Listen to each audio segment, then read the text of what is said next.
Today on the Ask Brady Show, we talk about the best third-party microphones to use with your mobile device.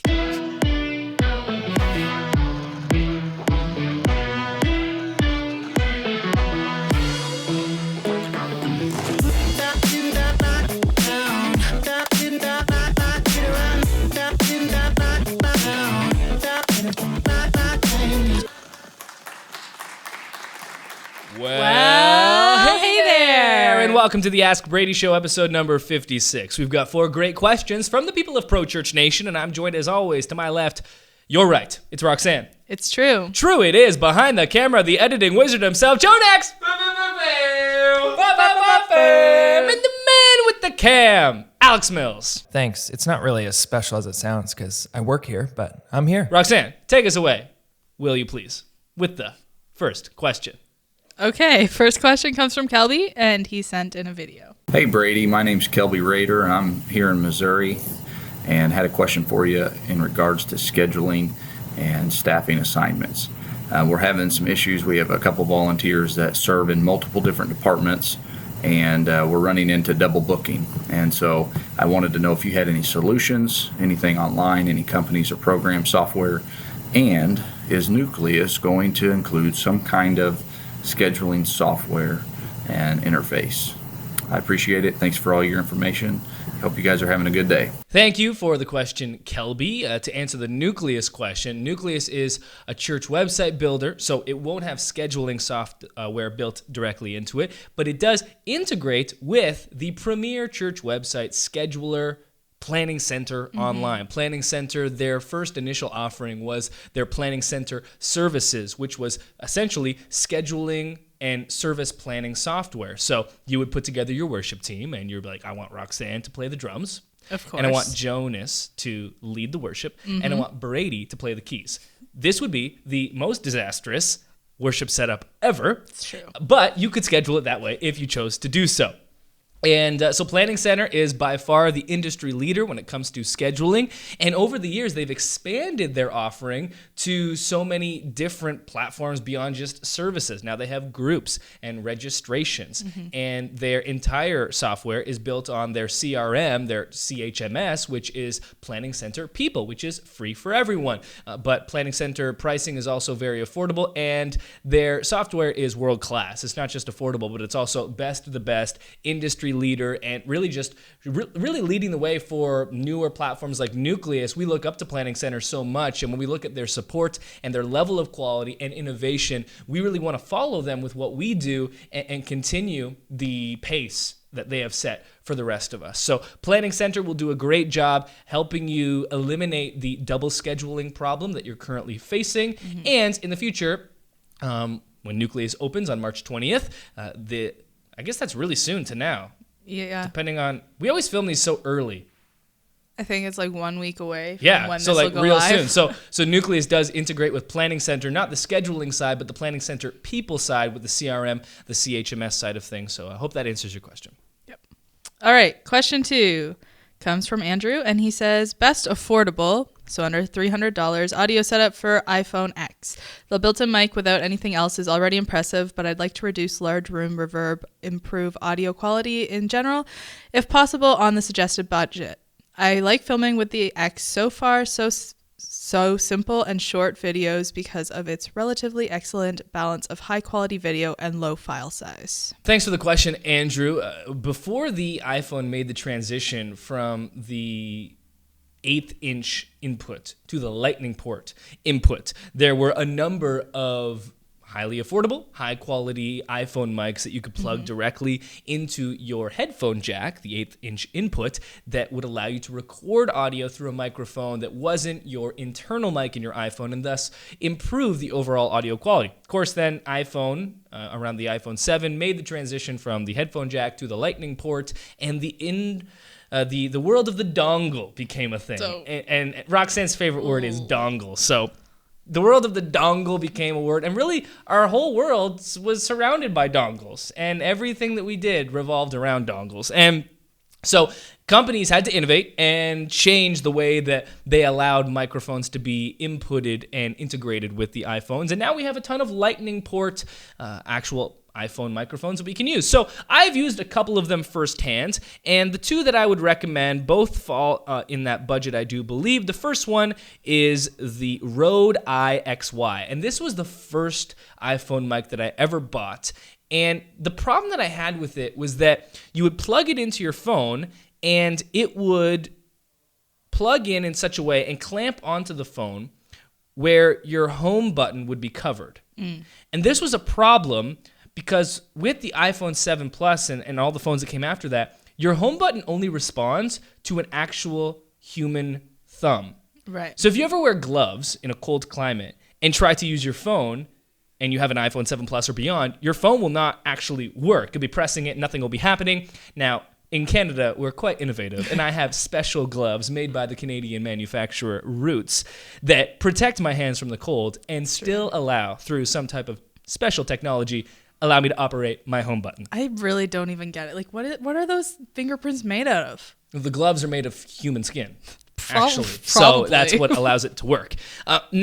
So this is what made the Rode IXY so unusable for me. Now, I haven't used a new Rode IXY. Maybe they've changed the design, but the design originally covered the home button, which made it virtually unusable. Once you were recording, you could never exit the app or change anything. So I got rid of that one, and the one that I got after that worked for me much better was the Shure MV88, Shure spelled S-H-U-R-E, and this one just plugged directly into your lightning port and didn't cover the home button, so it allowed me to navigate different apps, and it came with its own mobile application with the microphone itself. And it worked directly with the mic and allowed a bunch of different pickup patterns. So within the app, you could choose, okay, I want my Shure mic to pick up, on both sides so I could have dual conversation, or I want it to be, more cardioid so it only picks up in front of it, or I want it to be more omnidirectional so it picks up everything. So I could do, you could be outside on a film shoot, you could have this mic into your phone and you could record ambient noise, for instance. And so this is the one that worked best for me, the Shure MV88. Just to do a quick pricing check on each of these, the Shure MV88 in American pricing, USD, Roxanne, comes in at about $150, and the other one I think is right around that same amount as well. That's so it should bad, fit actually. into Andrew's budget. The nice thing about the Shure one, it does have that app, and it has a bunch of presets, so it's like if you're recording vocals, it'll add some nice EQ and compression, just a little bit so that it's already ready right out of the right out of the phone, ready to go, which was nice because we were doing it for kind of on-the-fly podcast recording. Yeah. I would kind of have a thought, and I would just record a podcast with my iPhone right there, and that was something that we tried for a little while. Didn't pan out, but we did it for a little while. Thought it would be something worth trying where I could just kind of record on the fly. All this being said, your microphone in your iPhone compared to the microphone that you plug in and purchase, you'll notice a difference if you're holding your mic very close to the person speaking. But the farther you get away, like if you're doing video announcements and if you're watching, and I hold my phone here and I'm recording Roxanne and it's like, 2-3 feet away, the difference will become less noticeable because as much as the mic can try, the preamps within your iPhone are just not great.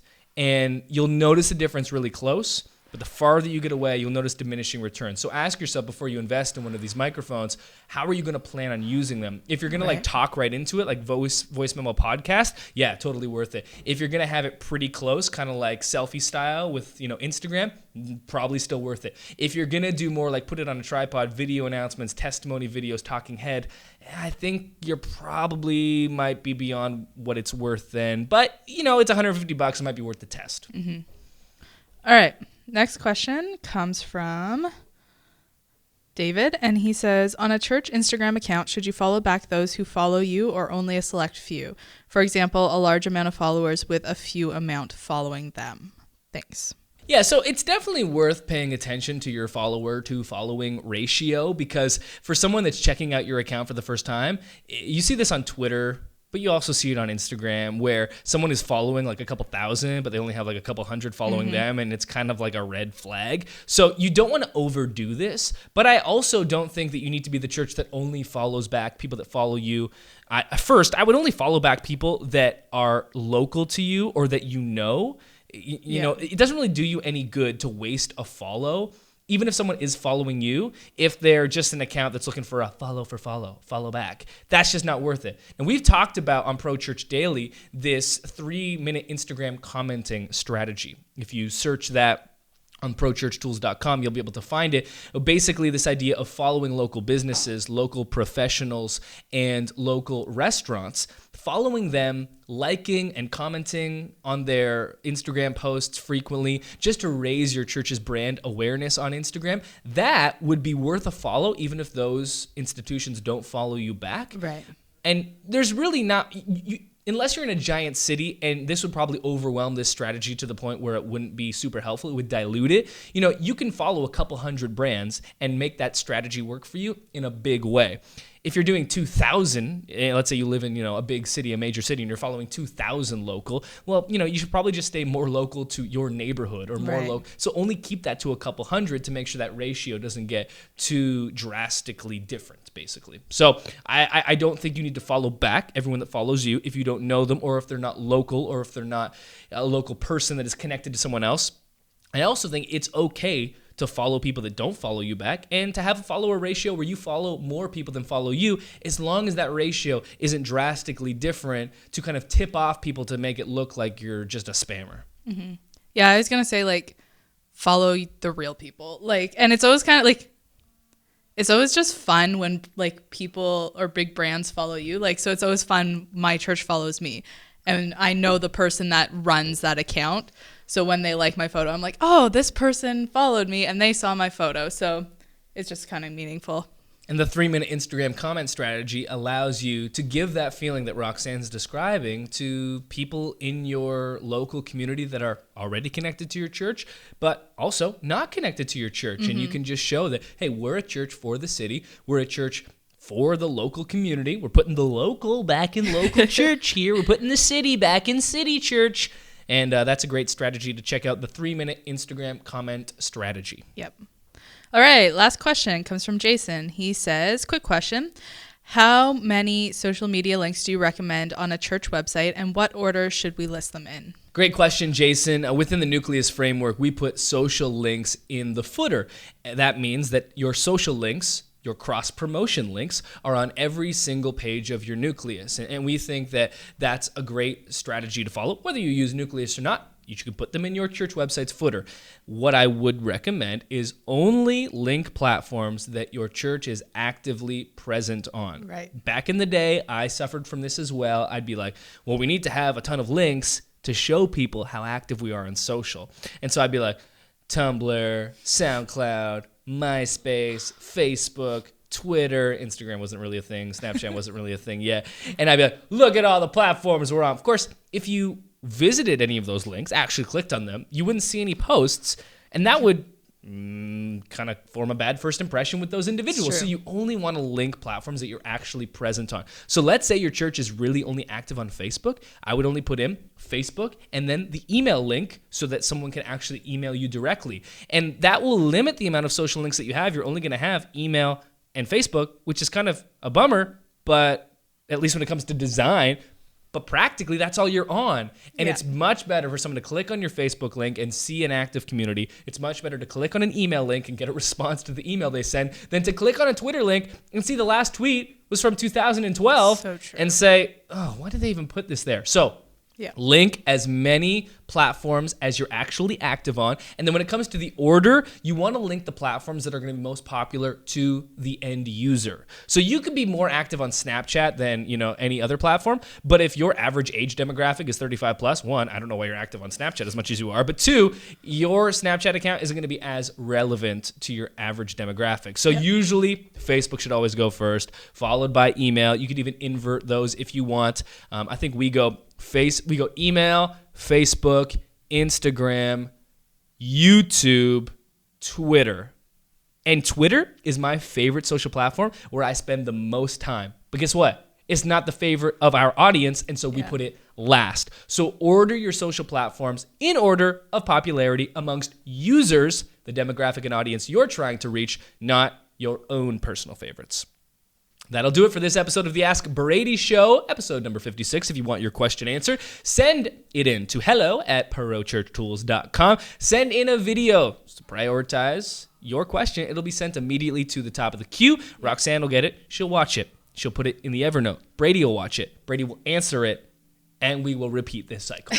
You can also hashtag your question, Ask Brady, on Facebook, Instagram, Twitter, or YouTube. We'll find it there. Thanks for watching Pro Church Nation. We love you. Go seize the 167, and we'll talk real soon.